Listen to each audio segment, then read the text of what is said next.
That's what it does. Introduce you to God. Like you see him or you're equal to him? You are him. Let's talk about this. Assalamu alaikum. What's going on, everybody? I'm pretty sure at this point we all know Iron Mike Tyson, but just in case you don't know, here's a quick little summary. He was one of the most feared heavyweight boxers of all time.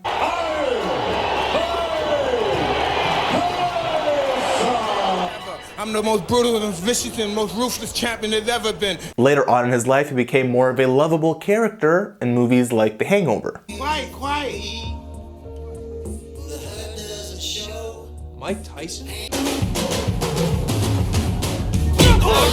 While serving a prison sentence many years ago, it was reported that he converted to Islam, and he read about Islam and saw that Islam was a religion of peace or peaceful religion, and he decided to convert. I like to believe I'm a better individual now. You know what I mean? Every now and then I go off the handle and I may curse someone out or be upset. But you know, I keep my salvation with Allah. I try to get on my prayers, and I should pray more than I do. And instead of I should pray probably 3 to 4 times, I should pray the whole 5 times. Finding Islam in prison. How did Islam help you get through prison? I don't know. Islam really was, I didn't really understand religion and God until I got older. That was just a moment in time right there. I'm more Islamic and more have a better appreciation for God now than I ever did back then. Pictures and videos have circulated about Mike Tyson performing Hajj, or the pilgrimage to the Kaaba in Mecca, which is one of the 5 pillars of Islam. And videos like these have also been circulating of him praying as well. Allahu Akbar.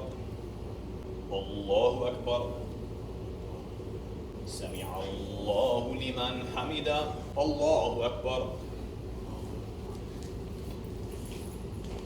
So far so good, right? Then, unfortunately, videos like these have also been surfacing because he does a lot of interviews. He also has his own podcast. He goes on a lot of other podcasts. And many of these videos make their rounds because he says a lot of profound things about fighting and very interesting, insightful things. But sadly, he had also said quite a few un-Islamic things as well, which really got people confused. Before I get started, this video is not meant to hate on Mike Tyson, nor is it meant to accuse him of leaving Islam. And to be honest, I don't think Mike Tyson really cares about my opinion.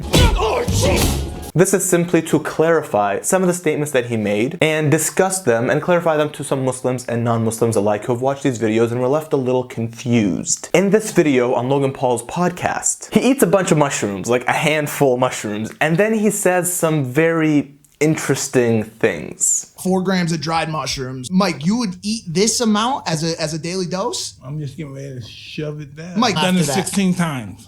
The toad? Listen, let's go deeper that. You want to experience being God for a few minutes? That's what it does. Introduce you to God. What do you think? On a one-on-one basis. What do you mean when you see God? Like you have like you see him or you're equal to him? You are him. Okay, so you're equal to him. You're not equal to him. You are him. I won't spend too much time discussing smoking toad venom, but apparently that's a thing. However, the statement made by Mike Tyson about feeling like God, or being like God, or being him. Well, in Islam, that statement is not correct. It's not true, and it's very sinful. It's considered haram. And if you're saying it knowingly, not out of ignorance, but maybe out of arrogance or whatnot, that could actually take you out of Islam. And of course, I know many times the word God is used figuratively, like when they say this person is the god of boxing, or he's a god in the ring, or whatever. They just mean he's the greatest, he's the best man, the best fighter in there. However, as Muslims, we still try to stay away from using statements like these. As Muslims, we do not compare ourselves to God, because the Creator is not like the created. In the Quran, in chapter 42, God says, لَيْسَ كَمِثْلِهِ شَيْءٌ وَهُوَ السَّمِيعُ الْبَصِيرُ. In other words, there is nothing like him. We can't compare God to anything. We can't compare anything to God. Furthermore, the verses say, لَهُ مَقَالِيدُ السَّمَاوَاتِ وَالْأَرْضِ يَبْسُطُ الرِّزْقَ لِمَن يَشَاءُ وَيَقْدِرُ إِنَّهُ بِكُلِّ شَيْءٍ عَلِيمٌ. To him belongs the absolute control of the heavens and the earth. And he gives sustenance to whoever he wants, and he is aware of all things. That is none of us. So none of us can even claim to be all-controlling, all-aware, all-knowing, all-powerful. And if you do, wait until you get a cold. See how powerful you really are. Also, in chapter 112, God says this, قُلْ هُوَ اللَّهُ أَحَدٌ. Say, Allah is the one. Allahu Samad. He is the absolute. لَمْ يَلِدْ وَلَمْ يُولَدْ. He begets not, nor was he begotten. وَلَمْ يَكُنْ لَهُ كُفُوًا أَحَدٌ. And there is none comparable to him. So as Muslims, we cannot say statements that liken us or compare us to God. And the interesting thing is, on the podcast, one of the other members was also Christian, and he was uncomfortable with that statement that Mike Tyson said too. I don't think George is gonna like that. He's a very No, big, no, he's no, a but- Christian, no, he's a but- very big Christian man. And in Islam, when giving someone advice, it is important to do it respectfully, especially when you're giving it to Mike Tyson, because he can also do this to you. And finally, it's important to note that Mike Tyson never claimed to be a religious leader. He has never claimed, nor is he seen as a source of religious knowledge. He has never claimed that the views he holds are Islamic. And whenever I listen more to Mike Tyson, and whenever I listen to more interviews, and even in this interview on the podcast with Logan Paul, he says something that shows that this whole idea, this whole concept of him being God was instilled in him at a very young age to build his confidence as a fighter. That's the motto.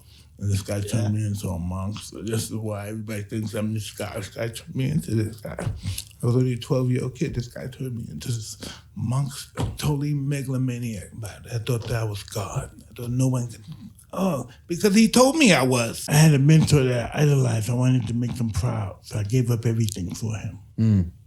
If he told me to shoot somebody, I would shoot somebody. No way. And obviously, when something has been instilled in you, engraved in your mind, since such a young age, living the life that Mike Tyson has lived, it's going to stick with you. However, I would also like to bring your attention to something else Mike Tyson said that was actually profound when he was asked about the soul. His description of the soul, whether he knew it or not, whether he meant it or not, was actually very close and consistent to the concept of the soul in Islam. So whether he has learned it through his own studies or whether he has learned it through his studying of Islam, what he said was very interesting. What is the soul?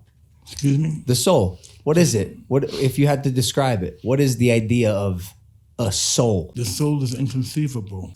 Our brain is not equipped to even understand and conceive the soul. He says the soul is inconceivable. Our minds cannot fathom it. When Prophet Muhammad ﷺ was asked about the soul, Allah revealed these verses in the Quran. وَيَسْأَلُونَكَ عَنِ الرُّوحِ قُلِ الرُّوحُ مِنْ أَمْرِ رَبِّي وَمَا أُوتِيتُم مِّنَ الْعِلْمِ إِلَّا قَلِيلًا. And they ask you about the soul or the spirit. Tell them this is a matter from my Lord. This belongs to my Lord, and we have only received but a little bit of knowledge. In other words, no one actually knows much about the soul. In conclusion, it is very important to note that none of us know what is going on inside Mike Tyson's head. None of us know why he's thinking the way he's thinking. This man has lived a life that many of us could never even fathom. We have no idea how or why he thinks the way he does. Be it from his long life of experiences, trials and errors, his ups and downs, mixed with head trauma, mixed with substance use or abuse. Furthermore, in my opinion, I think that Mike Tyson simply doesn't have a lot of knowledge about Islam. I don't think he has learned enough about Islam. Perhaps he simply has not spent enough time learning the core beliefs and teachings. And it may also have to do with his social circles as well. And honestly, would you like to be the guy to tell Mike Tyson no? Didn't think so. And although it would be great if all celebrities that convert to Islam can represent Islam like Muhammad Ali. Do you have a bodyguard? No. You don't? I got one bodyguard. He has no eyes, though he sees. He has no ears, though he hears. He remembers everything with the aid of mind and memory. When he wishes to create a thing, he just orders it to be and it comes into existence. But this order is not conveyed in words, which takes a tongue to formulate, or which sound carries ears. He hears the secrets of those under quiet thoughts. That's God. Oh, he's my bodyguard. He's your bodyguard. He's the supreme. We simply cannot expect everyone to behave and carry themselves in the same way. I do hope this video educates, or at the very least reminds, Muslims and non-Muslims alike about the core beliefs and teachings of Islam and what Muslims believe about God. And inshallah, I do hope that Mike Tyson ends up having someone in his corner, in his social circle, who is Muslim, to give him respectful honest and sincere advice. Thank you very much for watching. Please remember to like and share this video. Support me by subscribing to my channel. And until next time, I'm that Muslim guy. Assalamu alaikum. Peace be with you.